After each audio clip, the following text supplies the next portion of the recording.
There was a question that was asked about domestic level mechanisms that would penalize perhaps industry that is drawing population to vulnerable areas, vulnerable locations.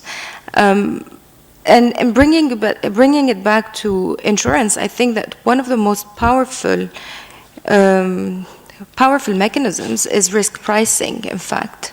And I think that with risk pricing, this provides a very strong incentive or disincentive for industry, for the private industry to invest in vulnerable areas. And I was reading recently that there's an insurance product being developed here in Thailand, a house insurance product, which in fact, due to the risk pricing that was undertaken, will lead to a very large proportion of middle-income households to draw their investments away from flood-prone areas. So I think that's one way through which insurance or risk pricing can help influence decision-making both at the government level, but also in terms of individual behavior. Thank you. Okay, thank you very much. Any more questions and comments from the floor? Yes, please, towards the back. Thank you. I just thought to share some of comments. Can you introduce yourself? My name is Satyapriya. I'm from AIT UNAP Regional Resource Center here in Bangkok. My comment was, that might lead to a question, that about the insurability itself. Is this climate change will be insurable in context of weather-based insurance? And I'd like to bring this point to the center stage by saying, yes, when we look up the adaptation, we are looking for a market-based mechanism. So what we cannot perhaps adapt is that's where we're looking for a mechanism which could be transferred, and that is the risk transfer mechanism which we're talking here. So there is something which we may not be able to adapt. Therefore, we have to look for such mechanism. Now, when we are trying to do that, while we understand from the more pricing side of that, it could be insurable. But the concept of insurance as such is the last chapter of the risk, and that it comes means how that could be looked in terms of that the insurance, it's assumed that every 5 or 7 years the event will come. And that's where the insurance concept comes in. But given the context which climate is changing, and the concern is changing, which is real, the pace or the rate by which climate is changing is our concern. And assuming that this will change and that really climate will change maybe a decade or two down the line, in that context, how do you see the insurability? And right now what we're facing is the climate variability. So the events are coming every second year. It's a very much a recurring event. And in that regard, how do you see the insurability and a product which is a market-based product can still be insurable and could be really made available to the poorest of poor in the whole of the bottom of the pyramid? Thank you. Okay, I think that's a very good point, and I would add to that, going back to what Mireille asked, was will the market actually pay for something that is uncertain and something that is 2 decades away from now? There's a question next to you, I think. Yeah. Thank you very much. My name is Sabita Thapa, and I'm with Stockholm Environment Institute. Mine is not a question and not a comment, just a thought that, market-based mechanism, to me, it appears that what we are talking about, it is nothing about adaptation.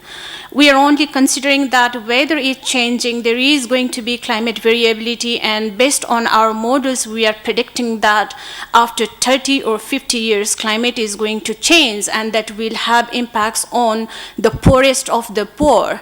So the new thing here is actually nothing. We are still with the same kind of market-based mechanism, whether change would be there or not. Here we are talking about those poorest of the poor, or those people who are least able to adapt to those changes. And it might not only be the changes in the climate, but then there are a range of other factors which are changing. So my problem here is, when we say market-based mechanism, obviously the money is important, but then when we talk about the poorest, it is not only the people who have the low income capacity. We are talking about those people who have the low capacity in terms of whole range of assets, be it money, be it infrastructure, be it access to land, and all these different assets are there. And unless we factor all the assets into how we define poor, our poor group, then it's going to, the market-based mechanism to adaptation or not to adaptation, it's going to be the same thing. There is nothing new, actually. Thank you. Okay, one more question or comment from the floor, right in front of me. Yep. Just to Thomas, my name is Ben Vickers from the Centre for People and Forests here in Bangkok. You mentioned that the Philippines exercise was underpinned by legislation which was introduced 2 years ago by the Philippines government to support microinsurance. Could you expand on this a bit more? What kind of support are we talking about here, and what needs to happen in terms of legislation in other countries in the region to enable similar schemes to be rolled out? Thomas, do you want to start with that question, and then we'll ask the other panelists to address some of the other ones? If you don't mind, I would first come to one comment from the lady regarding systemic risks and climate change adaptation. I'm now here located in Southeast Asia, and we have a lot of meetings, particularly with governments. If we look at Indonesia, if you look at Philippines, if you look at Vietnam, if you look at Thailand, they all have one point in common, which is the insurance penetration below 2%. Below 2% insurance penetration, meaning the majority has no insurance at all. Now, if an event happens, at the end, someone has to pay. And this contingent liability will be the state. So actually, it's the government itself, and then we come to the regulations and microinsurance regulations. It's the government itself. They have realized we have to do something against systemic risks.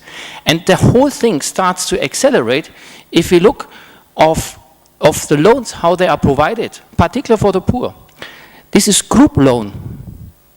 So actually, each member has to be to share the responsibility with another one to repay the loan.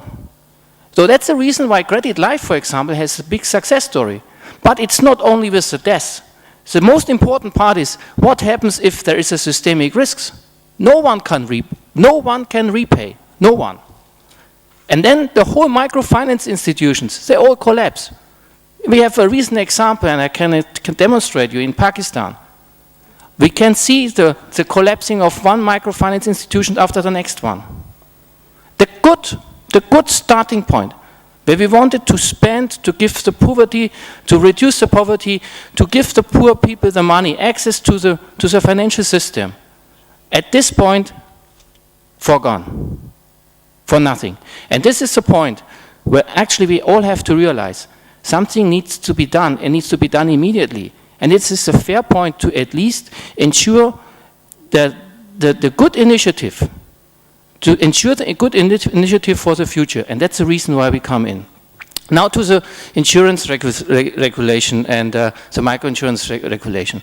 There are a lot of insurance regulations, different regulations in respect of microinsurance. We know the one in India. I think the colleagues can explain it in much more detail. How they have done this, which is more or less obligatory for the commercial insurer. Now in Philippines it's a little bit different. In Philippines they have realized, because of the existing structure in the past, that the speaking arm of the poor are the cooperatives. That's what they have realized. And they have, as said, 20,000 or even more cooperatives, affinity groups. This is not only farming, and this is tax drivers, teachers, women associations, whatever.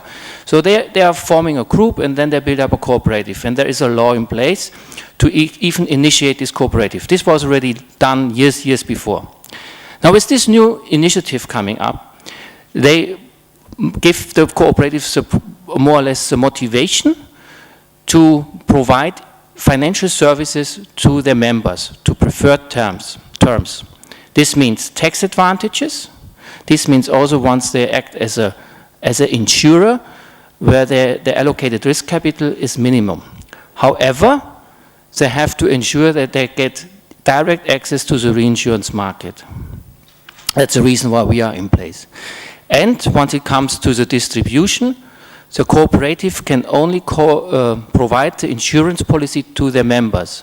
So they cannot act like a commercial insurer where they can expand all over the country. They have simply to